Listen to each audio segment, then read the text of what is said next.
Lou, congratulations on being inducted in the Thank you. California Wrestling Hall of Fame. Much deserved. Uh, you've had a long career, an illustrious career, from being a kid in Calexico, battling it out, to being the head coach at Columbia University. Quite an experience. What individual or individuals had the greatest impact on you in your career? Wow, that's a tough question there. As I look back, there were several. There were several individuals, and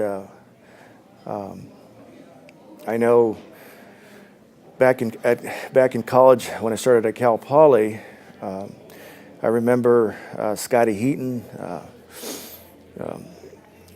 We had a great team in there. Randy Fleury, Steve Hitchcock. The first 2 years, I think, at the Division I level are very important, especially coming from high school with the intensity level. And I felt, those individuals had a really good impact, especially the very first year. They really, they were good mentors, where they really kind of just brought me along and helped me tremendously in several areas as well too. Going back to that question there, I mean, there's been a lot of guys that have had a huge impact. Yeah. And that's the case for most individuals. Yeah. Especially if you've been in the sport for a prolonged period of time. Those idols kind of change over time. Who was your biggest wrestling idol growing up? Oh my gosh.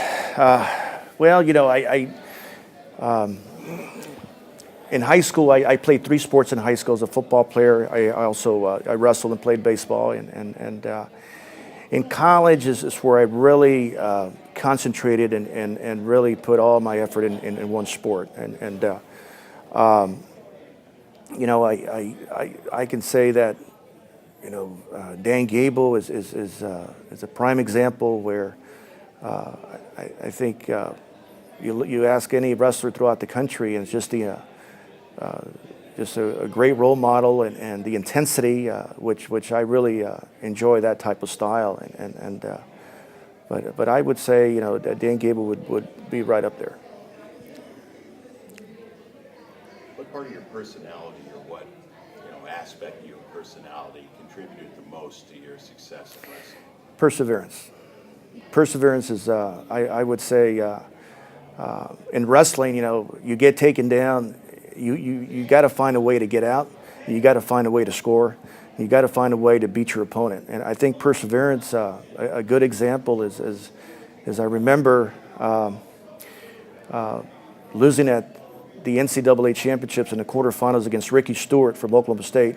I lost him in overtime by 1 point. And within 2 hours, I had to remotivate myself to wrestle the next match to become an NCAA All-American. If I win, I place. If I don't, I don't place. And perseverance, you got to find a way. And that's what the sport has really taught me tremendously, is you find a way to win, you find a way to take the guy down. So I found a way to get back, get set, and sure enough, I went out there and won that next match in place and became an All-American. But I would say perseverance is probably one of the biggest, and that I really respect. Yeah. Do you have one outstanding memory from your career, either as a competitor or as a coach?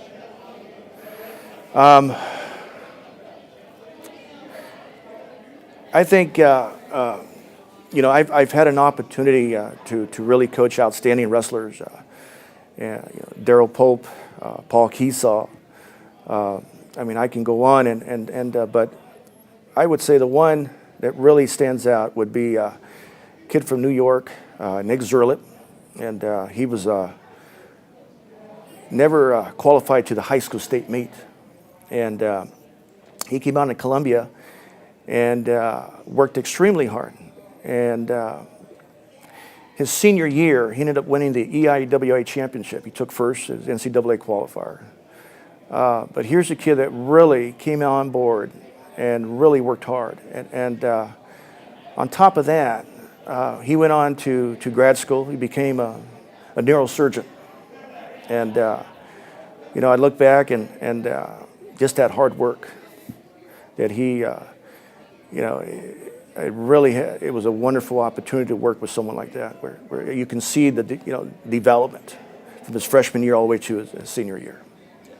As a coach, that makes you proud, for sure. What got you involved in wrestling? Oh, shoot. Well, I started wrestling when I was in junior high, and you know, we had a club down at Calexico, and typical junior high kid, I go down after school and wrestle, and we were fortunate that we had a program down there and provided wrestling.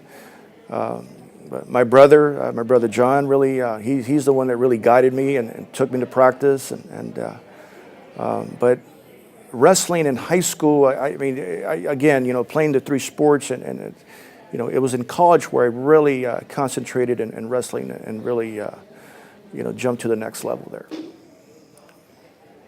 So you had a pretty lengthy, illustrious career in the sport.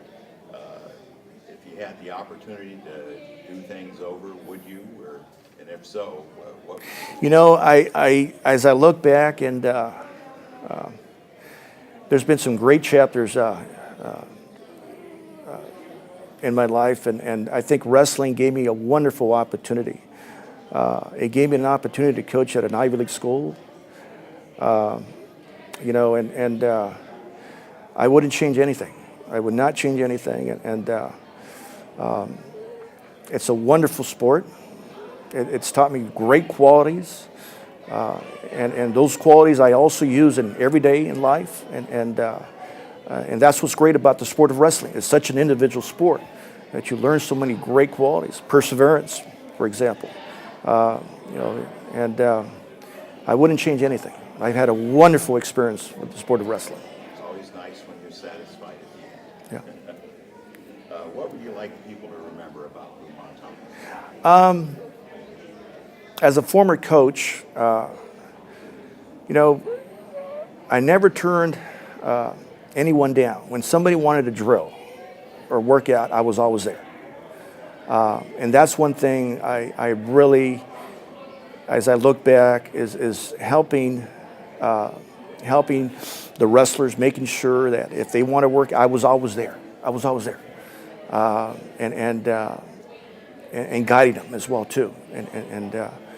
But I would say is just someone that was always there on top of trying to make sure that, you know, my student athletes would improve to the next level. That's what I want to be remembered.